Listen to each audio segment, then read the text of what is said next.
सातों ठाकुर जो वृंदावन में प्रकट हुए, उनको किन्होंने प्रकट किया, उनके नाम भी इस पद में हैं।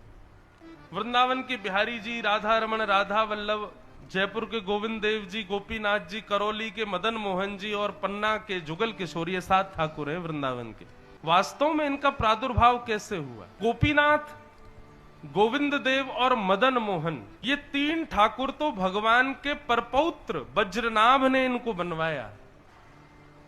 कथा ऐसी आती है, भगवान जब अपनी लीला प्रस्थान करके चले गए तो अष्टपटरानियों को तो ठाकुर जी अपने संगी ले गए, परंतु 16,100 भगवान की जो राजकुमारियां थीं, पत्नियां थीं, उनको भगवान पृथ्वी पर ही छोड़ गए।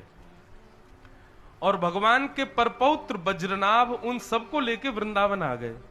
वृंदावन आकर के वज्रनाभ इतना दुखी हुआ, मेरी माताएं इतनी दुखी रहती हैं, और ये 16,100 पटरानियां भगवान की यमुना के तट पर बैठी रहती और इतना रोती। बोले, हे यमुना जी, तुम भी तो पत्नी हो कृष्ण की, तुमको विरह क्यों नहीं होता? हमको क्यों होता है? हमको कृष्ण इतनी याद क्यों आती है? तब वज्रनाभ ने चिंतन किया कि मेरा एक ही कर्तव्य है, अपनी माताओं की पीड़ा दूर करना। वज्रनाभ ने सांडिल्य मुनि को चित्रकूट से बुलवाया और उनसे कहा कि मैं क्या करूं, अपनी माताओं की पीड़ा कैसे दूर करूं? तब उन्होंने आज्ञा देकर के कहा, भैया, कृष्ण जन्म भूमि मथुरा में आज भी वो शिला विराजमान है जिस पर भगवान श्री कृष्ण का जन्म हुआ।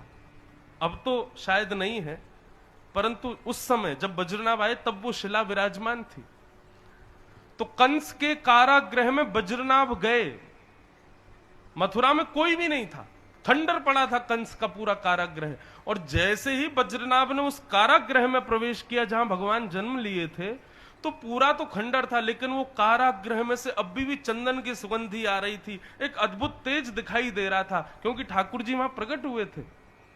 तो जिस शिला पर भगवान प्रकट हुए, देवकी मैया ने ठाकुर जी को जन्म दिया, उसी शिला से जयपुर के गोविंद देव जी, करौली के मदन मोहन जी और श्री गोपीनाथ जी, ये 3 रूप तैयार करवाए।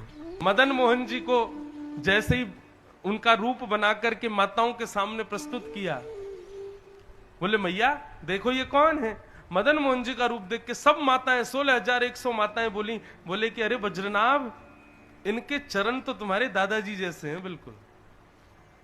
गोपीनाथ जी बनाए, बोले इनके तो हाथ बिल्कुल तुम्हारे दादाजी जैसे हैं।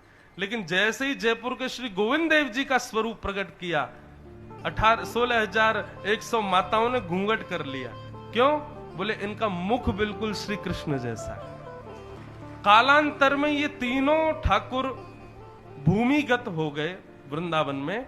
फिर रूप गोस्वामी, सनातन पाद और मधु पंडित ये पधारे और इन्होंने तीनों को प्रकट किया। और उसी श्रृंखला में स्वामी श्री हरिदास जी ने बिहारी जी को प्रकट किया, गोपाल भट्ट गोस्वामी ने श्री राधारमण देव जी को प्रकट किया, श्री हरिराम व्यास जी ने युगल किशोर जी को प्रकट किया, और श्री हित हरिवंश महाप्रभु ने श्री राधा वल्लभ लाल जी को प्रकट किया।